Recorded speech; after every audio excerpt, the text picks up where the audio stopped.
Welcome to Trial Lawyer Prep.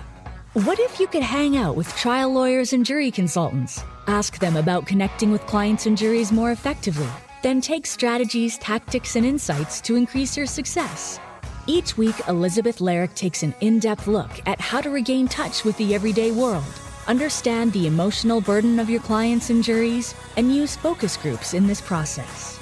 Elizabeth is an experienced trial lawyer, consultant, and founder of Larrick Law Firm in Austin, Texas. Her goal is to help you connect with juries and clients in order to improve your abilities in the courtroom. Now, here's Elizabeth. Hello, and welcome to the podcast, Trial Lawyer Prep, with me, your host, Elizabeth Larrick. If you've been here before, welcome back, and thanks for joining us again. This episode, I'm going to talk more about virtual focus groups, and specifically a bonus that you can't get in person. And that would be that face-to-face interaction that you just can't replicate in person. So who might this episode be for? Because think in mind, maybe it's you, or maybe it's somebody you know who's curious or on the fence about virtual focus groups. Even today, in 2024, after I've run over 1,000 virtual focus groups, I still get the holdouts. Are you sure that it works? We're going to use virtual if you think we can get what we need. Absolutely. So this might be somebody who's on the fence, or maybe you've tried virtual focus groups and you really want to enhance it. So at the end, I'll talk about how to enhance or how to make sure that you have the settings correct. But let's just back up because I've done both in-person focus groups for many years. That's really how I learned how to do focus groups from places that I worked, from seminars I went to. When I worked with Mr. Keenan, we did all in person. When I started doing my own side hustle of focus groups, I did all of it in person. And it wasn't until the pandemic that really forced, and it was a force, to get me into virtual. But I'm really glad that I did. But I totally know that there is a place for in-person focus groups and mock trials. And if there's a person out there who needs to practice their presentation, their courtroom presentation, I mean, your jury selection, your opening statement, even practicing role play of a cross-exam is really important to do with a mock jury or with focus group participants, because you want to be able to know your body language and your engagement and making sure you're being engaging and not turning someone off and walking through that presentation so you get familiar with it and know the cues, right? A lot of people want to memorize their presentation, meaning your opening statement, or they want to be able to memorize the questions for jury selection. More power to you. But if you don't practice it, right, it's really hard to memorize it. So in-person focus groups, mock trials are a great place to practice those presentation skills. Totally need to do that. But the one thing that stands out for virtual that you can't get in person is that really close face-to-face interaction that you get when you use the Zoom platform, or if you use Teams or another platform out there that allows for that, camera to be very close to their face and close to your face too, right?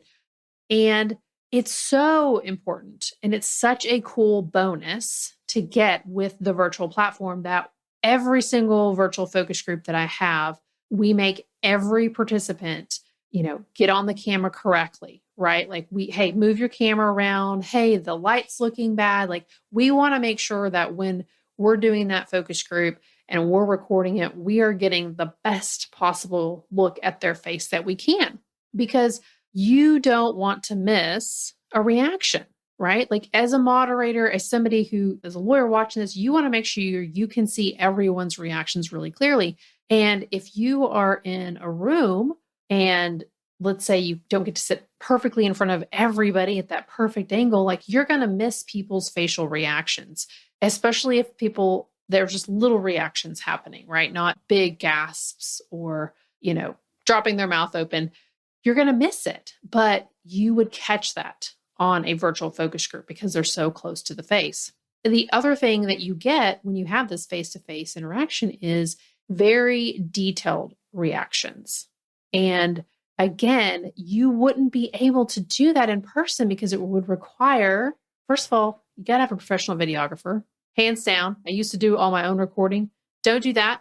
You're not made for that. You're a lawyer. You got a lawyer brain. You need to work on the presentation. Hire someone else to do the videography because trust me, it will be above and beyond the expense of hiring them because they will get a great video with great sound. That's my side plug for hiring a videographer for in person. But if you wanted them to get that close-up shot of reactions, they'd have to zoom in on every single face. You can't do that. You generally have one camera there.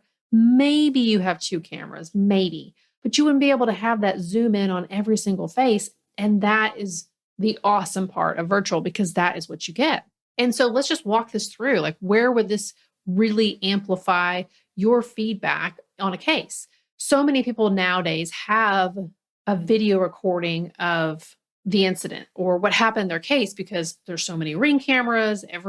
Nearly every building's got some kind of surveillance camera. There's, cameras on 18-wheelers now. People just have cameras on their cars now, right? Or people whip out a cell phone really quickly and record something. So there's a lot of videos out there. Now they're not all not all equal, and that's where the focus groups come in because when you have that video and you can give them that very close up watch, because that's what they're going to get when they watch it on their laptop or their tablet, is they're going to get a really close up view. They couldn't do that in person, right? And so you want to know, okay, they're getting a front row seat to this video. What are their reactions? One, you're going to see literally their facial reactions really well, but they're going to be able to talk more about what they see. And you'll be able to go back and rewatch it, right? To see, okay, what facial reactions are we getting? Because sometimes we have a video and we think, oh man, this video is key. It says everything. It's great. It proves our case. But then you put it in front of a focus group and they're not so keen, or they point at a bunch of things that are distracting them, or they miss it altogether, or they just don't find as much value in it as you do. So then you kind of learn, okay, oh, I need to do XYZ for this video. Or there have been times where there's videos that you just don't even want to use it, obscured, or it doesn't show what you think it does. Either way, a focus group is going to tell you that.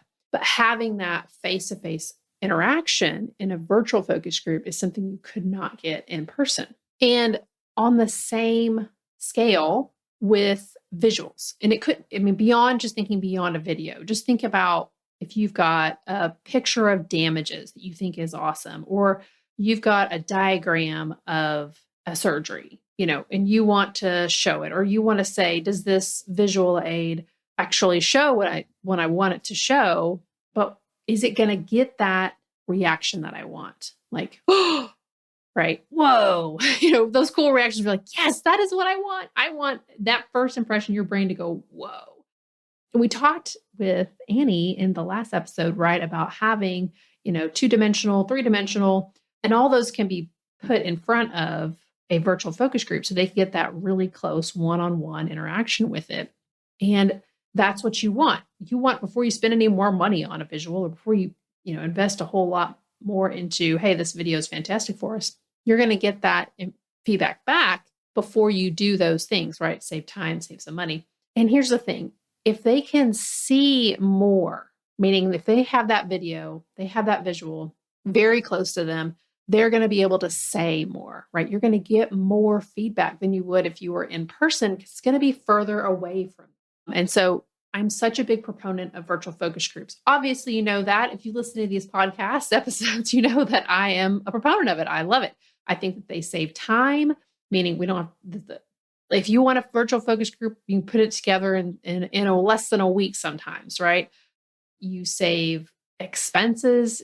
It's very inexpensive to put one of these things together compared to doing in person. There's a lot less headache as far as managing the location and feeding people. And, there's a lot less pay when it comes to a participant as well. And participants love it. I mean, they tell me all the time, like, I'd rather do virtual. I don't want to get in my car and drive anywhere. I'm really lazy.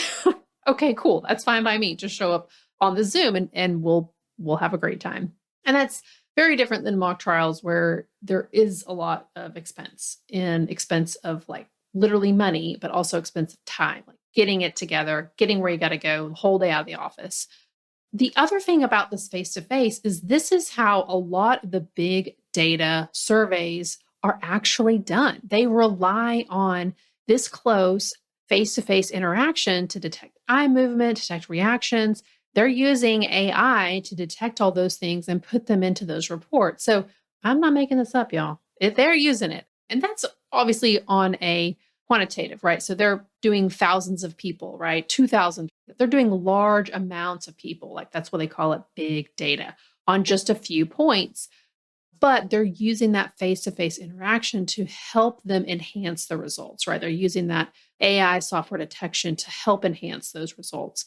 And you can do that too when it comes to virtual focus groups, right? That's just a little more on a qualitative scale, right? Meaning we're more about the quality of the feedback from this one person and being able to follow up on those questions. And as a moderator, it is so much easier to watch people, to be able to catch all the reactions in front of you and then be able to ask questions, right?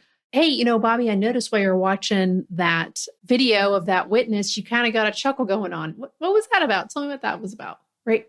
If we're in a large room, I might not have been able to see that. But if they're on that Zoom, they're really close to me. I can see that. I can make a note and I can follow up on it. Just makes it so much easier.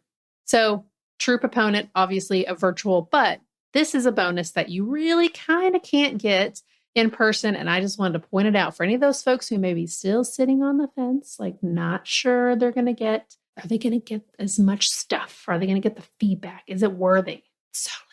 It's totally worthy. So let me just tell you, if you are running virtual focus groups and you are not getting the gallery view, right? So a lot of times when we are running virtual focus groups using Zoom, we save it, but it only saves gallery view with shared screen. What that means is it gets the shared screen, which would be the PowerPoint presentation, and you don't get to see their cute little faces the whole time. So be really careful about that because I've run into folks who I've watched their focus groups for them to help critique, to help them learn more about, hey, what to do, what not to do. And they didn't know that was even a possibility. So if you're running virtual focus groups, if you're using Zoom, please go check your settings.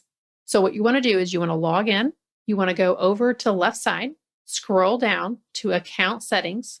Now, if you've been using Zoom for the past 3 years, you've noticed 4 years, sorry.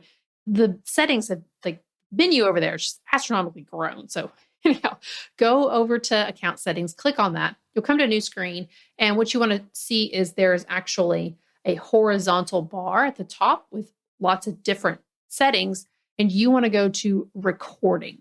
And when you go on recording, then it really just brings you to the screen of, it'll ask you, what type do you want? And you just check what you want. And for me, I do gallery view, a shared screen, gallery view, speaker view. I think maybe there's one other one. And I check them all just in case I may need those.